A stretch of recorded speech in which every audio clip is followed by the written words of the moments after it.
उत्तराखंड में कुछ समय से देखे जाए तो लैंड जिहाद, लव जिहाद, थूक जिहाद वाले मामले आ रहे हैं, तो क्या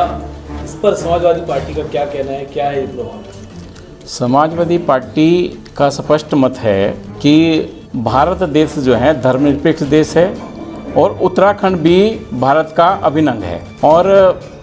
उत्तराखंड की जो गंगा जमुना तहजीब है वो पहले से जो है कायम थी, लेकिन भारतीय जनता पार्टी ने सत्ता प्राप्त करने के लिए कहीं थूक जिहाद, कहीं लव जिहाद, कहीं लैंड जिहाद, ये बिना बात के जो है जुमले ये फैला रहे हैं और इनको फैलाकर ये समाज में नफरत पैदा कर रहे हैं, जिसका दूरगामी परिणाम समाज में आपस में विभाजन होगा, एक दूसरे के प्रति नफरत बढ़ेगी और इसका उत्तराखंड को जो है बहुत ज़्यादा नुकसान होगा। सर, उत्तरकाशी में एक मस्जिद को लेकर के विवाद चल रहा है और काफ़ी पुलिस और पब्लिक के बीच भी झड़पें भी देखने को मिली है, तो क्या कुछ इस पर आपको कहना है? समाजवादी पार्टी का साफ मानना है कि चाहे मंदिर हो, मस्जिद हो, गुरुद्वारा हो, गिरजाघर हो, सभी जो धार्मिक स्थल है उनका सम्मान होना चाहिए। और धार्मिक स्थल जो उत्तरकाशी वाली मस्जिद है उसमें वहाँ जिला प्रशासन साफ साफ कह चुका है कि ये सरकारी ज़मीन पर नहीं है, ये भूमिधरी जो खाते की ज़मीन है उस पर बनी हुई है, मुसलमानों की ज़मीन पर बनी हुई है और सन 1969 से बनी हुई मस्जिद है। तो ये एक जो है सोची समझी रणनीति के तहत अगर भारतीय जनता पार्टी की, भाजपा की जो धामी सरकार है, वो जो विश्व हिंदू परिषद है, जागरण मंच है और ये तरह तरह के जो हिंदू मंच बना रहे हैं, इन पर अगर संविधान की जो कानून है उसके तहत सख्त कार्रवाई करे तो किसी की हिम्मत नहीं होगी वो एक दूसरे के धर्म के खिलाफ बोलेगा या एक दूसरे के धर्म स्थल के खिलाफ जो है कोई अनगढ़ बात करेगा। मेरा तो साफ मानना है कि जो व्यक्ति दूसरे के धर्म का सम्मान नहीं करता वो खुद अपने धर्म को भी नहीं मानता। मैं मुसलमान हूँ और मैं सनातन धर्म, हिंदू धर्म का सम्मान करता हूँ और मैंने भी पढ़ा, गीता भी पढ़ी है, रामायण भी पढ़ी है, पुराण भी पढ़े हैं, वेद भी पढ़े हैं मैंने, और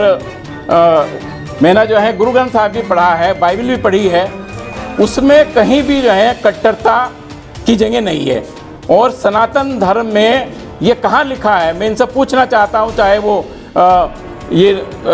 विकास वर्मा हो, चाहे राकेश उत्तराखंडी हो और चाहे दर्शन भारती हो, इन जैसे लोगों से मैं पूछना चाहता हूँ कि सनातन धर्म में कहाँ इजाज़त है कि किसी के जो धर्म स्थल है उस पर जाकर हमला किया जाए या उसकी पूजा पत्ती है उसको जो है रोका जाए। क्योंकि भारतीय संविधान साफ साफ कह रहा है कि हर व्यक्ति को अपने निजी ज़मीन में जो मजहब को मानता है उसका धार्मिक स्थल का निर्माण करने की पूरी आज़ादी है और इसमें कोई रोक नहीं है। तो मैं तो धामी जी से कहना चाहता हूं कि वो अपनी सत्ता के लिए राजधर्म को ना त्यागे और राजधर्म का पालन करे और या तो वो कुर्सी छोड़े, क्योंकि जब उन्होंने संविधान की शपथ ली थी, संविधान की शपथ लेते हुए उसने कहा था कि मैं एक समान सबके साथ में जो है बर्ताव करूंगा, लेकिन जिस प्रकार यहाँ पर मुसलमानों के साथ में खास तौर से अल्पसंख्यकों के साथ में भेदभाव हो रहा है, उन पर चाहे गोचर हो, उत्तरकाशी हो, चाहे आपका धारचूला हो, चाहे आप शहर जितने भी पुरोला हो, जगह जगह जो है अगर कोई व्यक्ति एक अपराध करता है तो पूरे उसके विशेष समुदाय के लोगों को निशाना बनाया जाता है। हम